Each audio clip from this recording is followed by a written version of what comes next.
طویل جو load shedding کی وجہ سے جو شہری ہیں وہ بل بلا اٹھے ہیں. شارٹ فال جو ہے وہ 6516 میگا واٹ تک پہنچ چکا ہے پاکستان کے اندر. اس وقت جو پاکستان میں لوڈ شیڈنگ ہے وہ 8 سے 10 گھنٹے کی متواتر جو ہے وہ لوڈ شیڈنگ کی جا رہی ہے.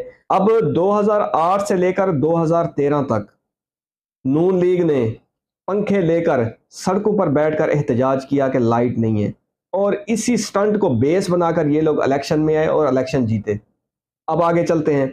2013 سے لے کر 2018 تک عمران خان کی جماعت نے سڑکوں پر پنکھے لے کر نون لیگ کے خلاف احتجاج کیا کہ لائٹ نہیں ہے، اور اس کو بیس بنا کر الیکشن میں گئے اور الیکشن جیتا. یعنی کہ استعمال کون ہوئے؟ ہم استعمال کیے گئے. 2018 میں جب عمران خان کی حکومت آ گئی تو پھر پی ڈی ایم جو ہے وہ سڑکوں پر پنکھے لے کر آ گئی کہ لائٹ نہیں ہے، ہم مر رہے ہیں. P D M